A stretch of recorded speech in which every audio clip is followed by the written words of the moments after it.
All right, take it away, Chair Heiduke. All right, thank you. Hi, everybody. Calling the June AMATS Bicycle and Pedestrian Advisory Committee meeting to order at 6:33 p.m. Thank you for spending this lovely night with us on Teams. Looking forward to a good discussion tonight. So I think what I can do now is roll call, and I'll just call folks' names, and please unmute and say, make yourself present. Monica Ratliff, Lynn Keneally. Present. Right. Will Tagan. I am here. Hey, Will. Diana Rhodes. CB Brady. Katie Severin. Hi. Jesse Doherty. Hi. Miles Brodsky. Matt Johnson. I am here. Hello. And Sam Weatherby.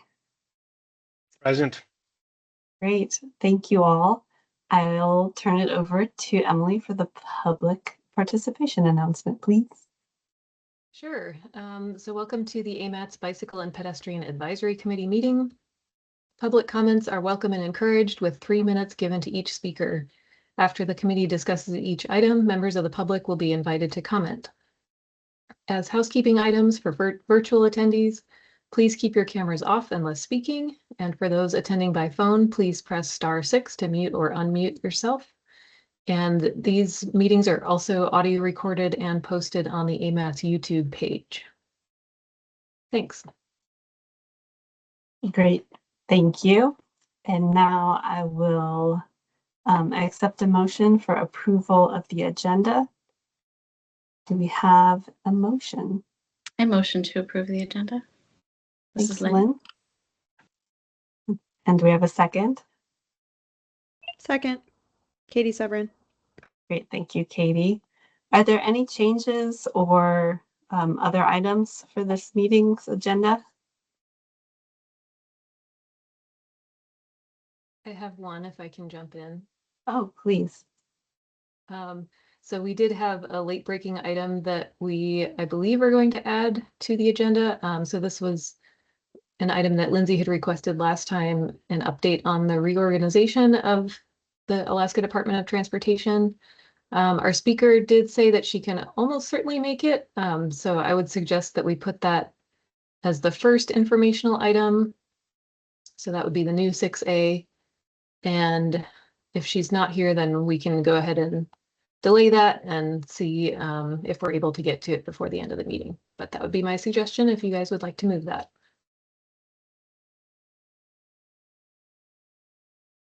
Great, thank you. Do I need to ask for a motion to change the agenda? I motion. This is Thank you, Will. I will Do I have a second. second? This is Lynn. Thank you, Lynn. Making it happen. Great. So for the overall agenda, are there any other changes? Any objections to accepting the agenda as amended? Okay, great. Next, approval of the previous meeting minutes. That's our February BPAC meeting minutes. Do I have a motion to approve the minutes? I move to approve the minutes. Thank you, Lynn. Do we have a second? I'll second. This is Jesse. Thank you, Jesse. Any edits or changes to the minutes? Right, hearing none. Any objections to approving the minutes? Hearing none, the minutes are approved. And we'll jump right into action items. I believe AMATS will be presenting this procedure for letters from subcommittees. Who with AMATS will take this on? This one will be Aaron, so I will turn it over to him. Great. Hello, everybody. I'm Aaron Yonganilian. I'm the Executive Director of AMATS. So at the April Policy Committee meeting, the BPAC letter that you all did on the Vision Zero came forward for review and approval by the committee. As part of that discussion, it actually was talked about by committee members that the AMAT subcommittees probably could use a little bit more autonomy on what they do as part of their process. So not everything has to go to the policy committee to be reviewed and approved for it to go out. You know, it still can go to them and then they can review it and say we support it and that kind of stuff. But we wanted the committees really discussed giving you as the subcommittees more options to be like, okay, we want to send these comments out without having to get PC approval. So they asked staff to put together a proposal. Staff kind of developed that proposal, but we weren't ready to bring it back to them immediately because one of the things we wanted to do was bring it to the subcommittees and get your guys' review and feedback on what our proposal is. So we kind of came up with something really simple. So let me share my screen real quick.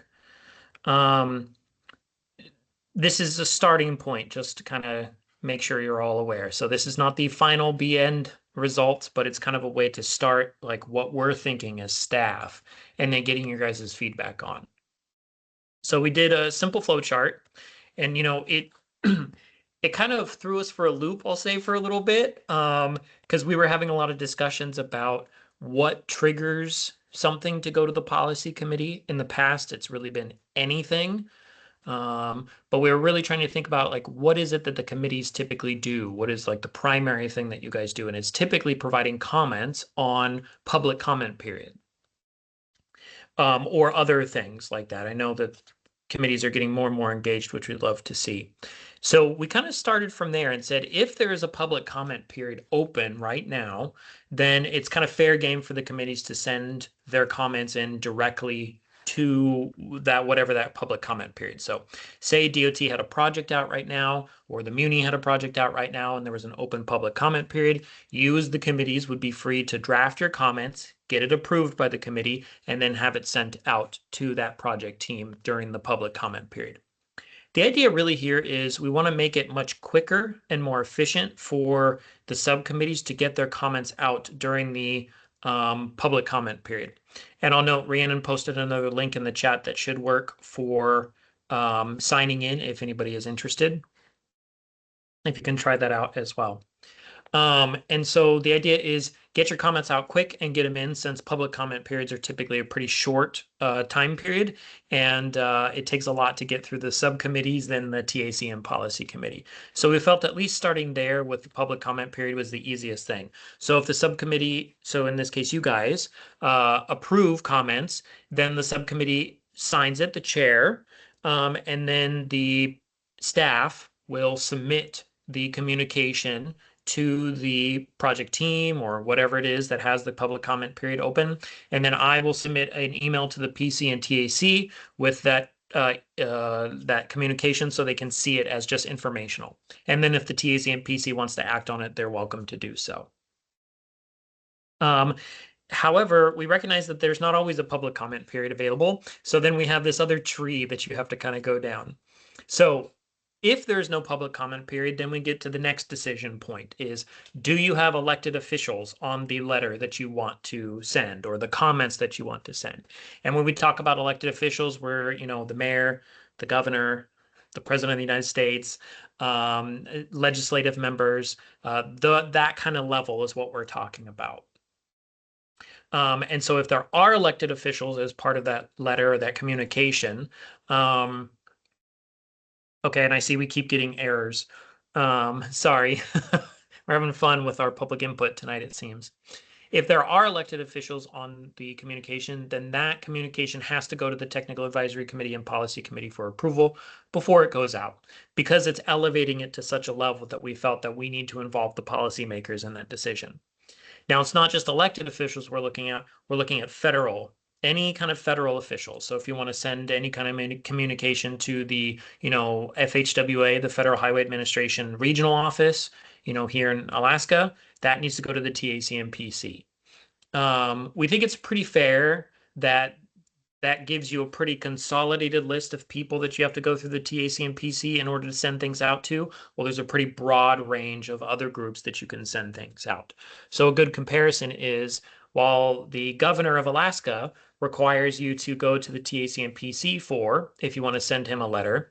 The regional director for DOT does not, because it is not an elected official, or the commissioner of DOT is not an elected official, so you do not have to go to the TAC and PC to send that out. Now, what if you don't have any elected officials or federal individuals on the letter, but you have them on the CC list? We're catching people here who like to be sneaky with these things. We recognize that you may send it out to the commissioner of DOT or other individuals at his level, but then you may CC the assembly on it, or the governor, or the mayor. Well, in that case, that has to go to the Technical Advisory Committee and Policy Committee for approval. Any kind of communication or outreach to elected officials, whether it's directly or in the CC, has to go to the TAC and PC.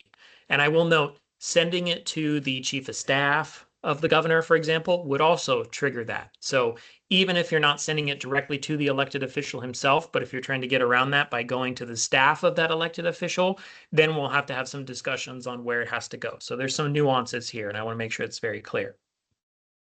So a couple of things to keep in note on this. All communication itself, when it is finalized and ready to go, however it is, has to be sent out by AMAT staff. And that's because we want to ensure that AMAT staff is involved in the process. We know what's going on. We're able to help you put the letter into the format with the AMAT's letterhead, make sure the correct CCs and signatories are on there and everything like that. A couple things to remind everybody: no defamatory language. So if a public comment period is out, we'll have to be very careful of what kind of language that is put into that letter, because, you're representing AMATs.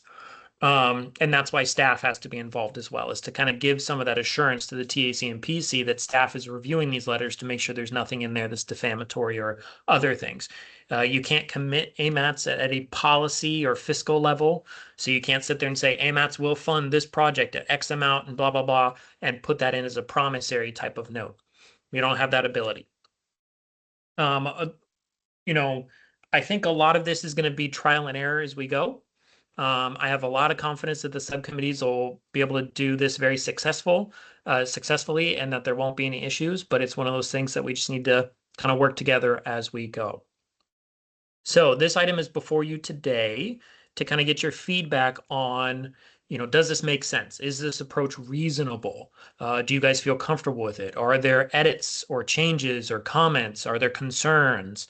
Did we not go far enough? Did we go too far? We're really wanting to hear back from you guys either now or at a later date if you want, what you think.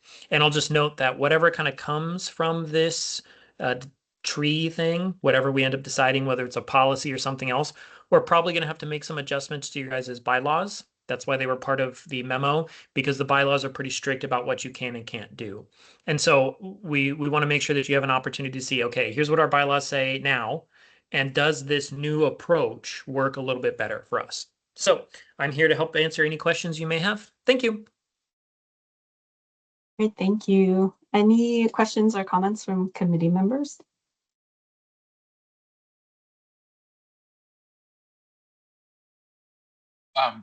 Just to clarify, the federal, that's any federal official would need to go through Yes. the PC. Okay. Yeah, it's not even really official either. It could be any federal staff. Because our regional office folks are not technically federal officials, they are regional staff. So any kind of communication with federal individuals would have to go through the Technical Advisory Committee and Policy Committee.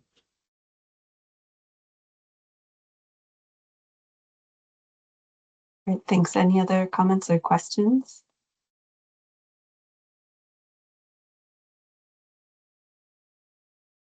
I have a question, so I'll ask. And it may be pretty straightforward, but where it says, communications must go through the TAC or Policy Committee for approval.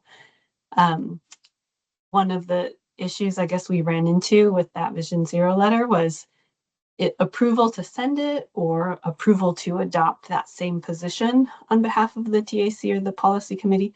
Is that different, or does this decision tree address that at all? So this decision tree is really about whether that communication is going to be sent.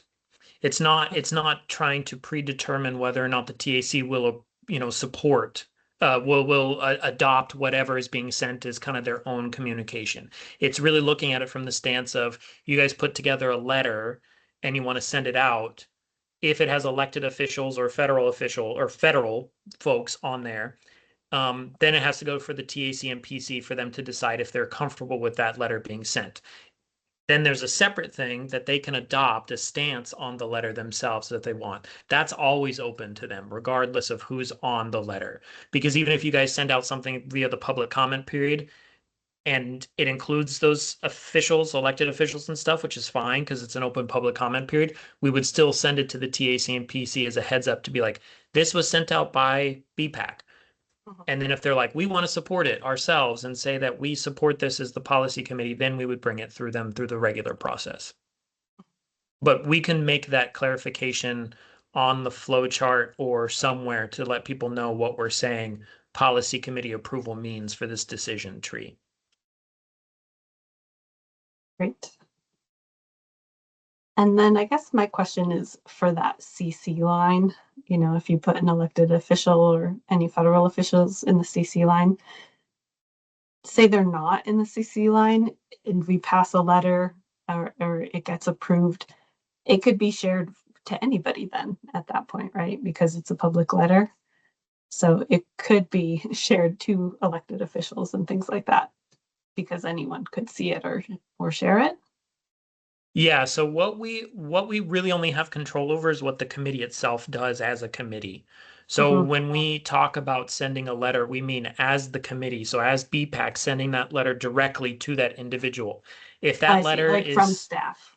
Yeah, from BPAC through staff to that individual. If that letter gets approved and sent out and then gets further distributed beyond that, that's just part of the process. And everything we do is public. So those letters will always be, sorry, my dog just pulled my Wi-Fi stuff down. That'll always be on the agendas. So members of the public and, officials and stuff will always be able to see that kind of stuff, regardless of what happens with it. Great. Great. Any other questions or comments from committee members?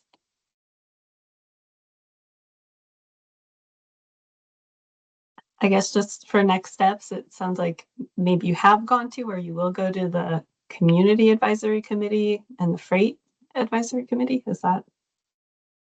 So we went to the Community Advisory Committee. Unfortunately, we finished this flow chart like right before the meeting, like literally right before the meeting. And so I presented it to them and they hadn't had an opportunity to review it. So we are going to go back to them again at their next meeting, I believe in July, and get any feedback that they may have. So, next steps would be any feedback that we get from you guys tonight, we'll incorporate in. Any feedback we get from the CAC, we'll incorporate in. Unfortunately, the FAC right now has not been meeting quorum for the last 3 meetings. So we're probably going to suspend them for a little while until we can figure out how to get quorum for that group. So I'm not sure what we're going to do with them yet. And the plan is to bring it back. Bring this flow chart to the TAC and PC in, I think August is what our plan is, with any comments or any feedback from the subcommittees, and kind of let the TAC and PC review it and see what they think and let us know what they want us to do. Because we're still not sure if this is a policy we need to put into place, if it's something we put into each of the bylaws and that's all we need. We still kind of have to figure that out because it's a little new territory for us on this particular instance of changes. Great. All right. Well, it sounded like we had some comments, some questions for clarification, but there's a little bit more time if folks have, digest it, to reach out through Emily with any more recommendations or changes. Any other comments from committee members? Are there any comments from the public? Really seeing any public members? Okay. All right. Well, thank you. Appreciate the presentation of this. And I think it'll be helpful as we go forward and have some comments and actions that we bring forward. So thank you. Thank you. All right, so moving to the info items, Emily is the representative here to speak about the DOT reorg. Let me check really quick, but no, she is not. So we can go ahead and proceed with our agenda as originally established until or unless she shows up. All right, sounds good. Well, we will move into the presentation on the Tudor Interchange project. And I will turn that over to Galen. Hey. Yeah, hey everybody. I'm going to share my screen. All right, how's that looking? Great. Looks perfect. Good. Okay, fantastic. Well, it's a pleasure to be here. My name is Galen Jones. I'm with Alaska DOT, and we're here to talk about the Tudor Road Interchange project. Also online is Steve Noble from Dowell. He's the project manager for the consulting firm that the department hired to perform design, public involvement, and some environmental document and permitting for this project. So first thing, I'll talk about the project area, and then just briefly, we're going to go over funding. We're going to go over some of the design aspects, the objectives and goals, and the schedule, and then the alternatives analysis. Not necessarily in that order, but this is the project area. So you can see it's centered on the Tudor and Seward Highway intersection or interchange that's existing today. On the west side, the limits go to Old Seward Highway. On the east side to McInnes Street. And the north side about halfway up to 36th Avenue. And on the south side down to Campbell Creek. But we won't be impacting those Campbell Creek bridges on the Seward Highway. So funding, we have state and federal funding obligated currently for preliminary design through the environmental document completion. And then future funding phases, we will utilize federal funds. So for final design, right-of-way acquisition, if that's needed, any utility relocation, and then for construction. And these are all planning level estimates. So, we do our best, but we haven't done any detailed design to come up with more firm estimates yet. So these are really early level estimates. And then it's the federal funding, because it's part of the National Highway Performance Program. It's basically 93.4% federally funded, and the rest is a state match. So just some quick background, because there have been some studies that have looked at this before. Skipping around here on accident. So, but just to let you guys know, the AMAT's major corridor study in 1982 that established this interchange as a critical regional connection for mobility and safety. And then the Midtown Congestion Relief Pell study in 2020 identified it as the most congestion and crash prone, one of the most congestion and crash prone locations in Alaska, and recommend enhancing non-motorized facilities and increasing the vertical clearance over the Seward Highway of the bridge. So we break down the purpose and need into three topics or categories: bridge, operations and safety, and active transportation. So we want to replace the aging bridge. It was built in 1976. We want to increase that vertical clearance to mitigate bridge strikes on the Seward Highway. It's a couple feet too low right now. It doesn't meet current design standards as far as clearance goes. And then we want to widen the bridge to accommodate the needs of all user groups. We'll definitely talk more about that. For operations and safety, we want to improve the traffic flow. There's congestion there. We want to reduce the crash risk for all users and reduce the queuing, which is causing operational issues at each of the intersection nodes on either side of the interchange. So that'd be the west for the ramp intersections. And then we also want to improve active transportation. So we want to widen and enhance those types of facilities and improve safety and connectivity, especially on the east-west portion, which is Tudor Road. We know it's a major connection for non-motorized users, or at least folks want it to be. So they want this particular interchange to be more comfortable and feel safer. And then also improve connectivity north and south. So this project is part of an effort to connect Campbell Creek Trail up to Midtown. So some existing interchange conditions: we got 50,000 vehicles on the Seward Highway per day and 36,500 vehicles on Tudor Road. So this interchange has the highest level of traffic in the state as far as an intersection goes.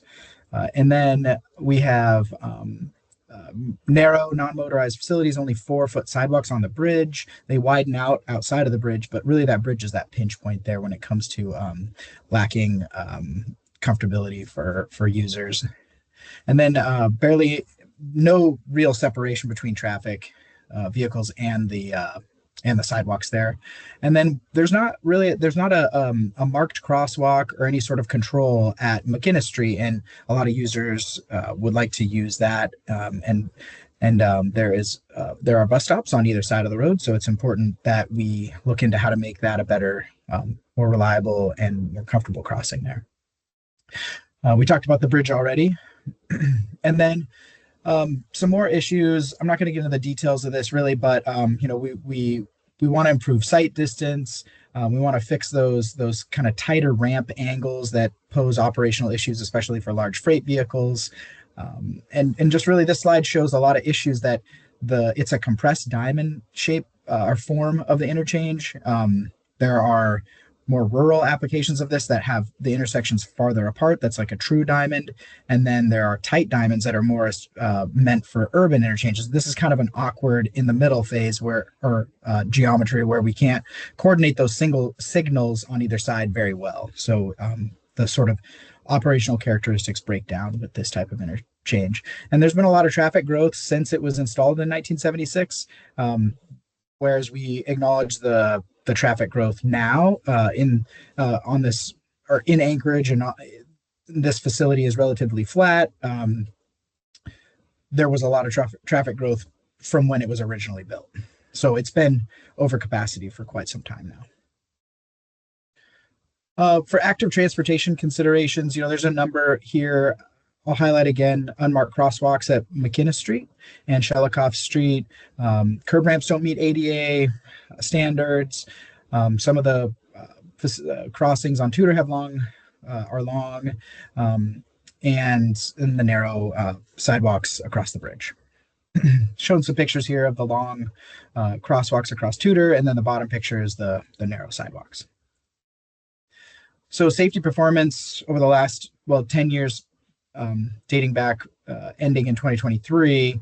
Just what I wanted to show on this slide was the crash rate. The top number is the intersection crash rate, so specific to these locations. And then the bottom number is the statewide average for that type of intersection. So if you'll notice, most of them are at or above the statewide average for that specific intersection type.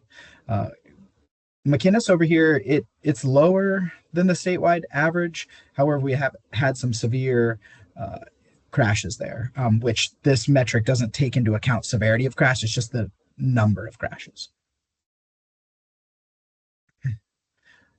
So traffic operations and queuing, just pointing out a couple of issues here. We have over 1,000 feet for that westbound left turn queue. So this picture on the top is looking sort of in the southwest direction. So that backs up into the intersections. People can't turn or go through when that happens. So it's just an operational issue there. So the alternatives and the mitigation we're looking at is to solve for vehicle operations to solve that sort of issue. We want to make sure that everybody knows, we're taking into account the 36th Avenue interchange project that's in design right now, and making sure we're coordinating the design with that. That project includes, wanted to highlight a couple of things for this presentation, which is non-motorized pathways on both sides of the Seward Highway, connecting from Tudor up to 36th Avenue and beyond. And then also connecting the Campbell Creek Trail to Midtown, as I mentioned earlier. That can potentially be accomplished and to accommodate maybe a higher, more of a regional non-motorized users with pedestrian undercrossings on the west and or east side of the highway at Tudor Road to go under Tudor Road. And then 36th Avenue interchange is slated to go to construction in 2031. And so we want to make sure that we build this one beforehand, so we don't have both intersections under construction at the same time, and because of the major impacts that would have to the traveling public and local businesses. So we've done some pretty robust public involvement so far. We've presented at all the other AMATS committees, And we had an open house where we presented the alternatives analysis. And we had prior to that, initially, like one of the first things we did was an interchange workshop with a bunch of stakeholders that were invited to that. And so we got a lot of really good feedback, and that's all basically fed or influenced what we have looked at closely with the alternatives analysis. Additional public engagement. We've gone to all the community councils in the area, been at Anchor Transportation Fair, and in addition to the AMATS committees, went to the MOA Planning and Zoning Commission and presented our concept report, and that was approved unanimously. So the alternatives analysis, we looked at 4 different types of interchange forms. The tight diamond, I'm just going to breeze through these real quick. Single point interchange, diverging diamond, the displaced left turn. And then we fed these into a qualitative assessment or compatibility assessment based on the metrics on the left side of the screen. So we looked at capacity, the interchange footprint, how big it is, active transportation suitability. So that involved crash risk, comfortability, and then does the interchange allow ramp to ramp movements? That's important for over height vehicles that like permitted loads, when they can't go under the bridge, even when it's built up to standards, they need to go up and over. And then how compatible is it with the 36th Avenue interchange design? And then the constructability, how many impacts or the level of impact that would have during construction to the traveling public, how easy it is to build, and then maintenance and operational considerations in terms of cost and efficiency. So the tight diamond, you'll see the 4 different interchange forms across the top here. Tight diamond, single point, diverging diamond, and displaced left. The tight diamond has the most blue, which is the optimal rating. Yellow is fair rating, and red is the lowest rating. And those aren't universal ratings for these interchange types. It's how they fit this specific interchange in the context of this project. So, it doesn't mean any of these are bad. It just means that the tight diamond performed the best under these metrics. So back to this one, which is the tight diamond layout. So it'll have 2 signalized intersections. It's really very similar to what's there now. We're just kind of compressing that or tightening that diamond up so it's a more efficient use of space. We can coordinate those signals a lot better, and then deal with those operations. And then while we're there, we can make a lot of improvements to non-motorized facilities as well. So here's the preliminary cross-section of the bridge. So this isn't a cross-section of the crosswalks necessarily, it's of the bridge. You'll see what the major changes you'll see compared to what's there now is adding a turn lane in each direction. And that's because we want to shorten those queue lengths and have each signal on each side of the interchange operate kind of as one signal together and clear those queues. So making that shorter can help us accomplish that. And then so opposite these at the crosswalk, it would form a long pedestrian refuge. So if you add up the 11 plus 11 plus 8, that's a 30-foot pedestrian refuge for the crosswalks across Tudor. So pretty good protection there. And then we added these 8-foot shoulders on either side of the bridge for snow storage, and then just to increase pedestrian comfort to get the pedestrians away from the motorized vehicles even farther. And then added a 10-foot pathway. So it was 4 feet currently, and then we wanted to make that wider. And then there'll be some pedestrian barrier screening on the outside of that, so you won't have to hear or see the highway traffic below as easily. And then adding some barrier between the shoulder and the 10-foot pathway, also to make things more comfortable and safer, lower the crash risk there for non-motorized users. Project schedule here. So we are currently, about halfway through 2026. We're wrapping up the environmental document. Currently, the draft environmental document is under review, and we're going to do public involvement, this entire time. After the environmental document's complete, we'll go over to final design and permitting and right-of-way acquisition if needed. Just a note on that, we aren't looking at any major right-of-way acquisition at the moment, no relocations or business or residential impacts, anything like that. If anything, it'll probably just be some small just corner takes or sliver takes if we need anything more than just temporary use during construction. But we're not far enough along to know that yet. And then construction will begin 2029 and will last a couple years. So I believe that's it. Happy to answer any questions if you have them. Great, thank you. Any questions? Will, do you have a question or comment? Yeah, yeah. Mhm.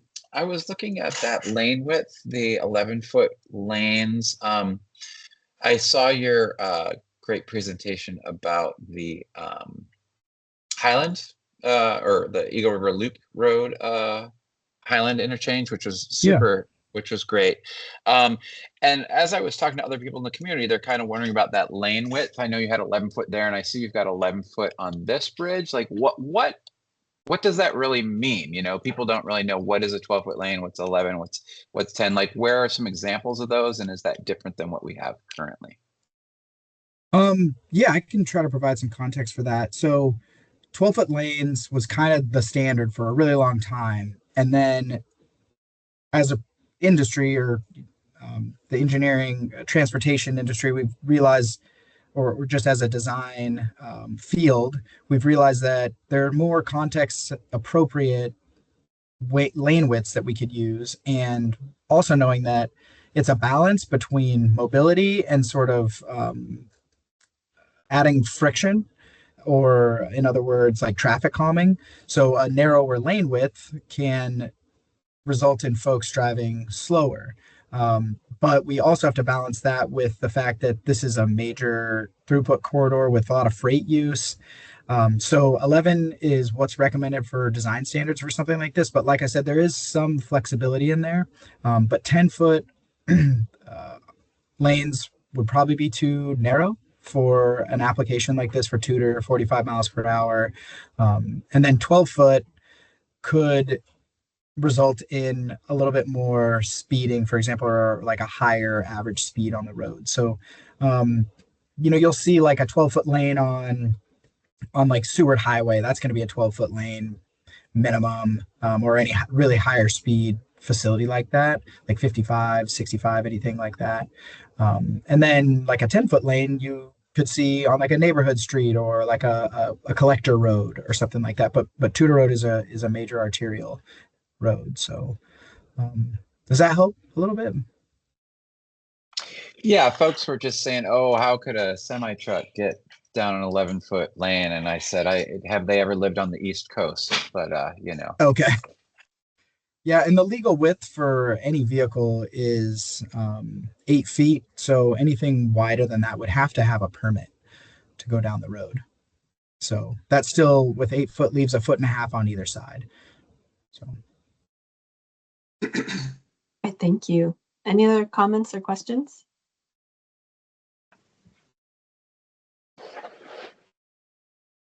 Yes, I have some questions. Yeah, go ahead, Lynn. Awesome. Thank you. Thanks for your presentation. It's really informative. Is there a plan in any of this for snow clearing on the pathway itself? Yeah, that's a great question. So that is something that we have to take into consideration for when we design any of these facilities. And so we've been working with our maintenance and operations group. Of course, they want to see wider things, and then the barrier does pose a little bit of an issue. So this sidewalk on the bridge, or the shared use pathway, because it'll be paved, it'll likely have to get pushed through one direction or the other. Well, probably two passes, one either direction, and then pushed completely off of the bridge on either end. It wouldn't be able to. The barriers will be impervious, so snow won't be able to fall down on the Seward Highway or anything like that. So maintenance won't be the easiest thing. It won't be the maintenance group's favorite place to plow. It'll probably be a little bit more effort than other locations where they can just push it into a ditch or off the side. But that's one of those things we have to balance, is maintenance and comfort and safety and things like that. So we feel that this was chosen to try to balance all that. But we are open to suggestions or any feedback that any of y'all have. So we'd love to hear it. Okay, as a follow-up to that, because that kind of gets into my other question, which is how tall are those pedestrian barriers meant to be on each side? Yeah, so they would have like a standard height concrete barrier that's probably, we haven't gotten into the details yet, but it's probably about 3 feet tall for the concrete, and then another few feet for the railing that would sit on top. There'd be sort of a decorative railing on top of that barrier to make sure that if somebody did run into that barrier, they wouldn't fall over the top of it. So Right. probably looking at close to 4 or 5 feet total for that height. I think the minimum bicycle height is 54 inches. So you're right in there, Galen. Right. Awesome. It's Thanks. 4.5 feet to the top of the railing, but when bicycles are going over, they can't. If they hit the barrier, they don't go over the top of it into the traveled way. Yeah, Steve, jump in on any of these if you have info. Great, thanks. Any other questions, Lynn? Not for now, thanks. Okay, perfect. Any other questions or comments? Oh, go ahead, Sam. Yeah, I had a question about the barrier since I don't know, maybe it doesn't apply here, but I'm curious, the height on the other side, is it also, you said something about 54 inches? Yeah, that was the I'm inside. on the inside. Okay. So I'm in Eagle River. So I go down Eagle River Hill, and when we cross that bridge, it's all been redone and we have a new barrier there that's not very high. To a person going 30 to 40 miles an hour on a bicycle. And I think the only thing between me and that river is this barrier. So do you know if this is higher or lower than that?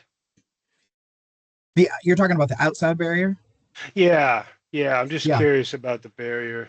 The outside, Yeah, so the outside one. the purpose of this barrier, because it's actually going over a roadway, is to prevent people from throwing stuff off of it or climbing over it or anything like that. Oh. So it'll be tall. Yeah, it'll be like a full, I'd say at least 6 to 8 feet. I'm not sure if you have a better idea, Steve. Yeah, that one is probably at least 8 feet tall. Okay. We don't have too many examples of this, but it's similar to what's on Burgaw Street. It's on the outside of the interchange of the Glen Highway. Like Galen says, this one's not driven by safety. I mean, we're well above the height that people could possibly go over the top of. It's there to prevent people from doing stupid things, to be honest, like throwing stuff over the side. And that's a real problem. Understood. Thank you.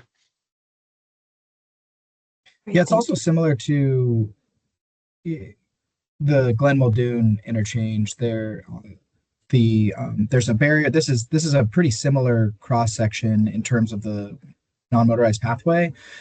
On that, there's a shoulder. There's the traffic lanes, and then there's a shoulder, and then there's a concrete barrier with a railing on top, and then there's the pathway, and then a barrier on the outside with a taller fence. That one has part of the fence. It starts to go over the pathway, like you'll see with other fencing and areas around town, like around lots or things like that. But there's been some issues with ice collecting and then falling onto the users with that one.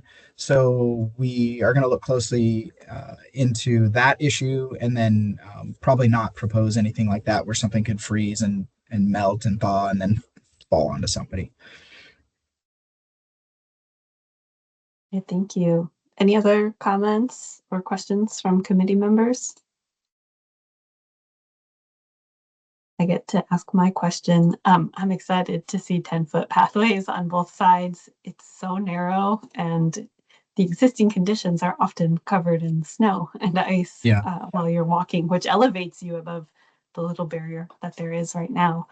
But my question is when there might be like the roll plot or the full design, so that we could see like some of those intersections and how you actually cross like the on-ramps or those kinds of things? Yeah, no, that's a great question. That's all under development right now, and I've reviewed a couple drafts of that. And I'm glad you brought it up because it reminded me to gives me this opportunity to let you guys know too that most of the sidewalk along within the project limits is, even though some of it's wider than on the bridge, it's still very close to the vehicle traffic, so there's not really a shoulder. We probably aren't necessarily adding shoulders, but what we'll do is add a buffer behind the curb. We're trying to go, 10 feet plus. There's actually pretty good right of way for most of this, except the far northeast area along here. I don't know if you guys can see my cursor or not, but over in the northeast area by that turquoise line, that right of way is pretty tight there. But everywhere else, we got a decent amount of right of way. So we're looking at actually separating the non-motorized pathway or the shared use pathway quite a bit from the actual back of curb in those locations. So we're working on those layouts, and next time we present to you guys, we'll have that. And we're going to have another public meeting after probably sometime. I don't know, Steve, do you know when that next one's coming up? Not really soon, but we're gonna. No, the next public meeting I think was going to be this fall is what we were looking at. Yeah. Great. All right. Any other comments or questions from the public? No? All right. Well, thanks, Galen. Thanks, Steve, for being here and sharing more about this project. Yeah, thanks a lot, everybody. Great opportunity. Have a great night. Thank you. Thanks. All right. Our next info item is 6B, presentation on the 2052 Transportation Plan update. Over to you, Rhiannon. Hi. Good evening, everybody. I'm Rhiannon Brown. I'm the MTP coordinator for AMATS. So I don't have a presentation, but I do have an update. We are in the middle of our minor update for this MTP. We are federally required to provide an updated MTP with a boundary from the 2020 census by the end of this year. So with this update, we are carrying forward the same goals and principles, guiding principles, performance measures. We're also carrying forward projects from the 2050 MTP that have not been completed yet. With this minor update, we've updated the financial analysis to include the 2 additional years. This goes to 2052. With that, there was some additional funding available, so staff worked to move projects that were not previously programmed into the program. These were projects that were already scored, nominated, scored, and ranked. So with the performance measures and guiding principles that we already had. And we had a joint work session with the Technical Advisory Committee and the Policy Committee on May 18th to discuss additional projects with the remainder of the money that that came out of that financial analysis. DOT had a few projects that they have put forward, and then we've kind of moved some things around funding wise for the municipality and for AMATS. We've moved a bunch of non-motorized into the program. We are taking our final project list to the committees this month. Next week will be TAC, and then the week after that will be the policy committee. And we'll be bringing the project list and the fiscally constrained project list and financial analysis for approval. That will then go into the model that will be updated with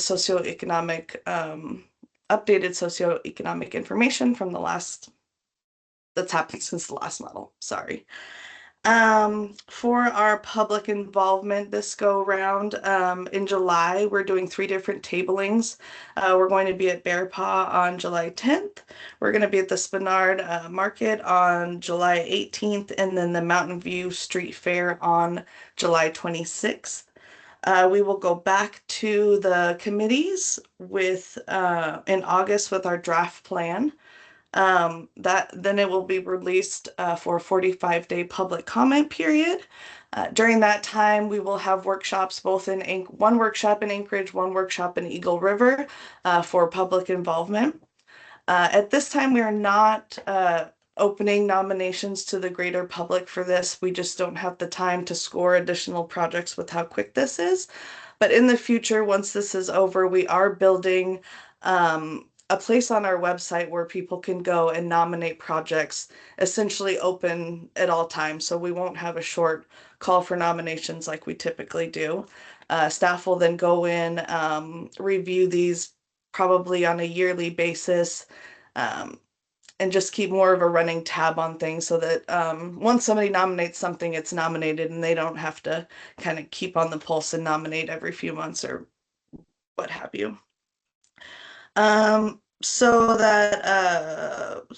the public review should be done in, it'll be released in September, done mid-October.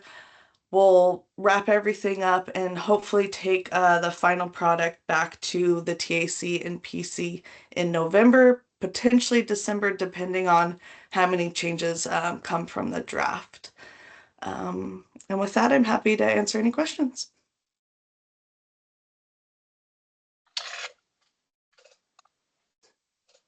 Thanks. Any questions or comments? Oh, go ahead, Will.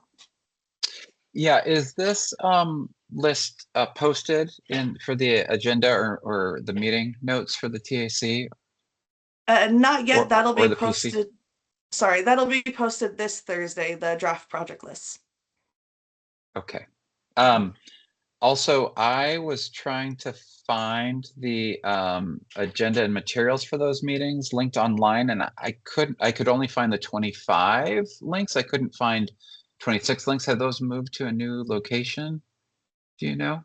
I don't believe so. I'm not sure that they were shared publicly. I will follow up with Christine on that. Because it's not like a typical committee meeting. I think it just worked a little bit differently, but I can ask her. It may also be that the pages reorganized a little bit, and I found that I wasn't expecting it, but it turned out I just had to keep scrolling down to get to the upcoming meetings. Or actually, sorry, for the past meetings. But Yeah, I if found. you- Yeah, Emily, maybe we should talk later, but I just couldn't find the like I could find when the meeting was, but I couldn't find the materials that are usually posted. So Oh, in the for new the work system. session specifically, you mean? No, for just up for like meetings from 26. Okay. Oh, It, those should, yeah, those should That- be, like Emily said, down towards the bottom under past meetings, and then you have to do a few different clicks into it. okay, I'll I'm try again. seeing, no, I'm seeing what you're saying, Will, because I'm not able to get all of the materials or input. videos. Yeah, on the public input page for the tech, just as an example. So Just, maybe we can follow up and do kind of troubleshooting. yeah, public input seems to be a little bit naughty tonight. Yeah, I think even for some of the BPEC meetings, I was looking for like past documents and not finding them. So the reorganization, I think, has shuffled things around maybe. Okay, I'll follow up with Christine on that on all fronts. Thanks. Well, any other comments or questions from committee members?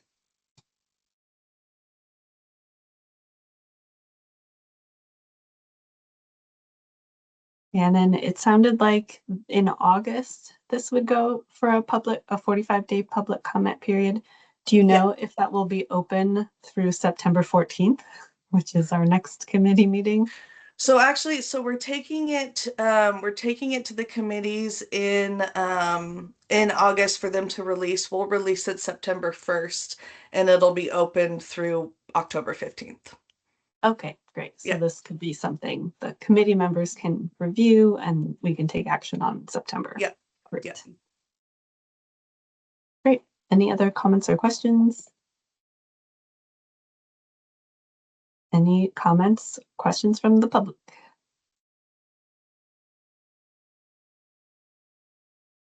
All right. Well, thank you so much for presenting on this.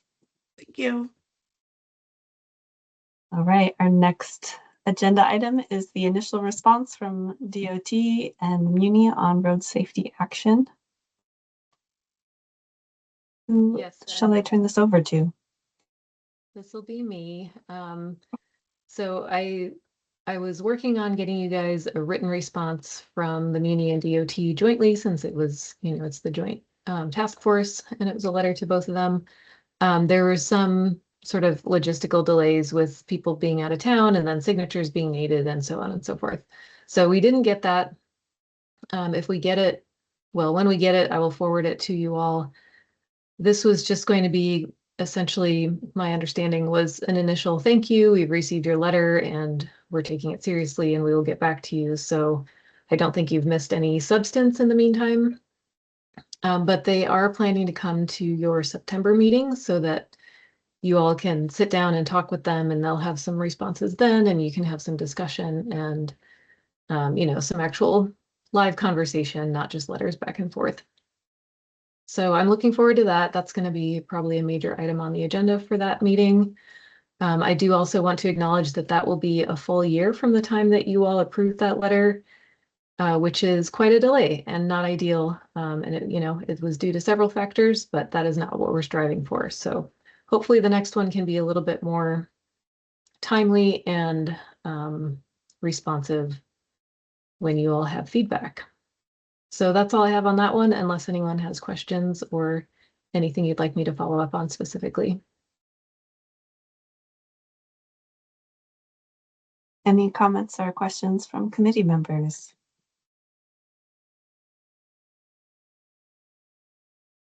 All right, any comments or questions from the public? Thanks for organizing them to come for our September meeting 1 year later. All right. Next item is APD Pedestrian Safety Enforcement Summary. Yes, this will be me also. I'll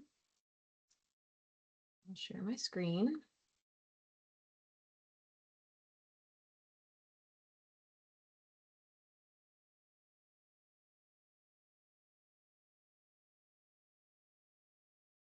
Sorry, there's like 12 things I have to click before. Okay, are you all seeing a web page there with a great background? Yes. Okay. So this is a press release from APD, so this is public on their website.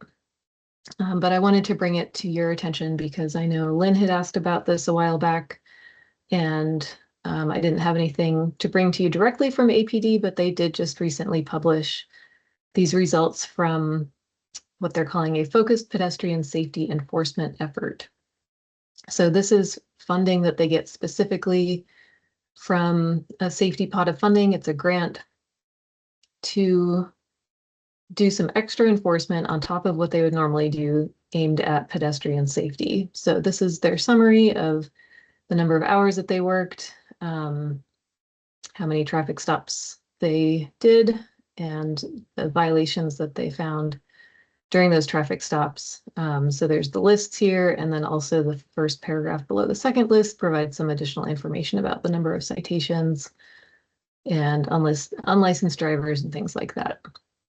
So I don't think I linked this on the agenda, but I can put the link in the chat if you'd like to browse it at your leisure as well. I don't have any additional information to this, but I'm hoping this is getting at some of the questions that you all had about the enforcement that's being done. So happy to take questions if I can, or if you all want to discuss or anything like that, please feel free. Great, thank you. Go ahead, Lynn. Thank you. Yeah, thanks for bringing this in. I had read it as well, and I was glad to see everybody knows my window tint issues. So thank you for that. The thing that I didn't see on here was anything about the distracted driving, like cell phone use while driving, which of course, when you're walking and biking around, you see plenty of. I guess that's my biggest comment. If there's a way to get that word back, disappointed to see more pedestrian arrests than tickets for distracted driving.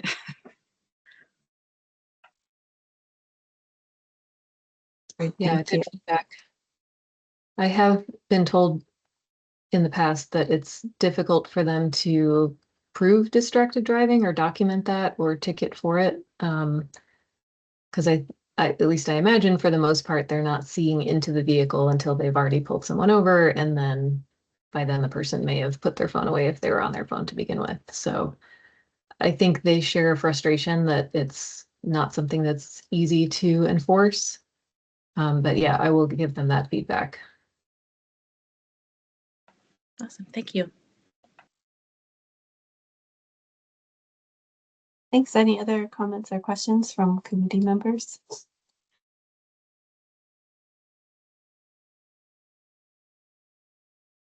Okay, I hadn't seen this before. So is there any information on where this was focused, or was it just Anchorage wide? Like, was it focused on any safety corridors or things like that?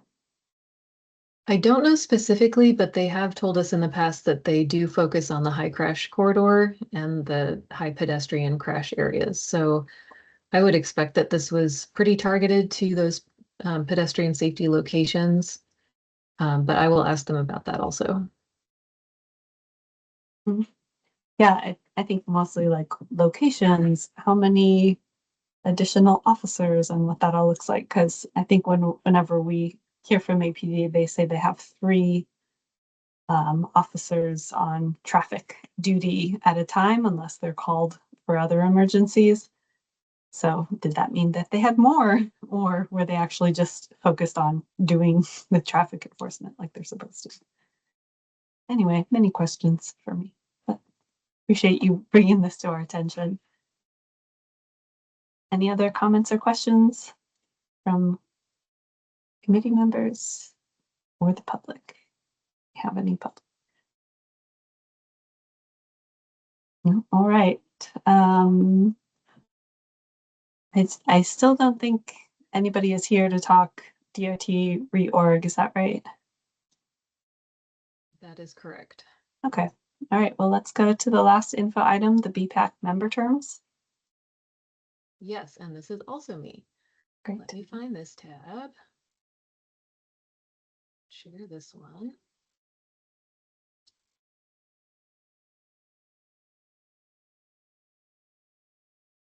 Okay.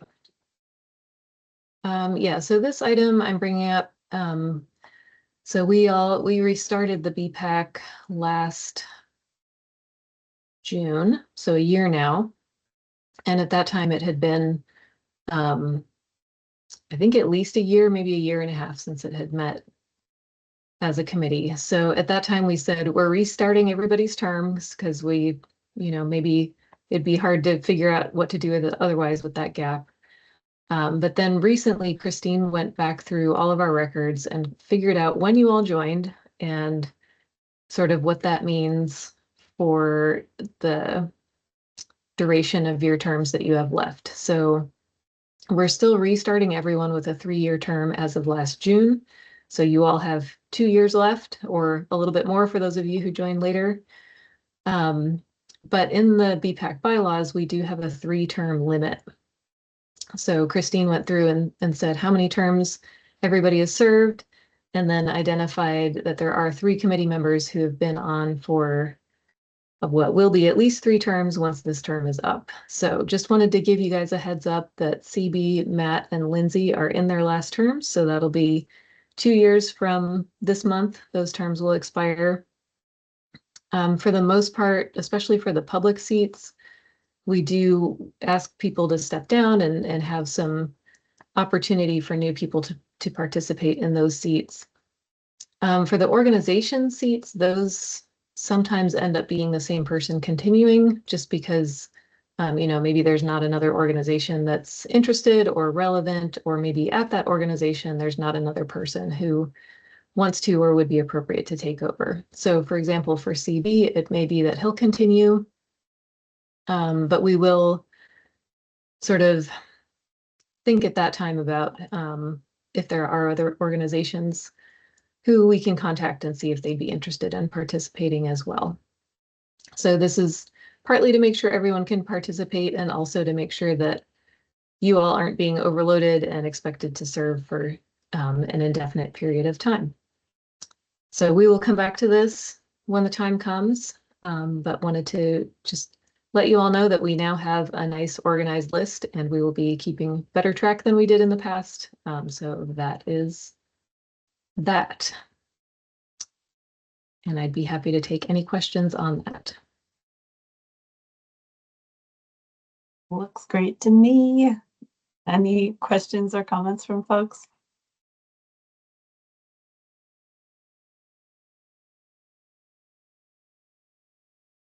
Any comments, questions from le public? Yeah, thanks, Katie. Thanks for tracking.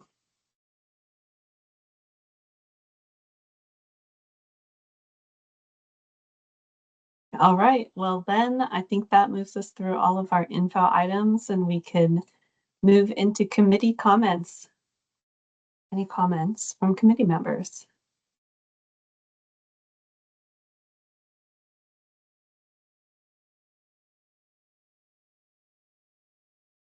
Oh, there must be comments. Yes, great. Sam, go ahead. Yeah, I'm not sure if this is the right venue. Hopefully it is. One thing that I've noticed when I ride around town is in the few places that we actually have decent bike lanes, like Pine Street or 32nd, there's often cars parked in them. It's actually unusual if there's not a car. And sometimes I have to go to work. I don't have time to stop and call. And sometimes I do, and I call 311. But I'm wondering if could BPAC write a letter to APD and just ask that they proactively monitor those? Is that something that'd be appropriate for us to do? Great, thank you for bringing that up. I think it's a good item, especially as a follow-on for the looking at the APD Pedestrian Safety Enforcement Summary. We probably would not be able to take it on until September, so it'll take a little while, but I'll be happy to circle back with you and we can draft something up for that meeting. Okay, cool. Yeah. Great. Any other comments, questions?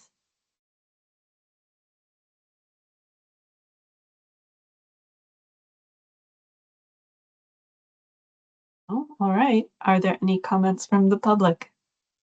I'm looking at you, Mark. You count as public. Nothing from me. All right. Well, thanks for Emily putting these important dates. Our next policy committee meeting is June 18th. The next BPAC meeting will be September 14th, a week late because of Labor Day. Love it. A couple coming up tomorrow, Fireweed Lane Rehab, open house at the Nave, and then the Tudor and Muldoon speed limit public hearing June 10th. That was another action item that came out of the Vision Zero working group report, whatever it's called, that we have tried to urge action on. And, you know, a couple of years later, they're having a public hearing. So encourage folks to attend if you're able. And with that, I think we'll have lots to cover in our September meeting and appreciate everybody's time tonight. And so I guess I'll entertain a motion to adjourn. Do we have a motion? I motion to adjourn. Thank you, Lynn. Do we have a I'll second. Thank you, Katie. Any objections to adjourning? Wonderful. All right. Thanks, everybody. Enjoy the lovely night. Thank you all. Thanks, everyone. Bye.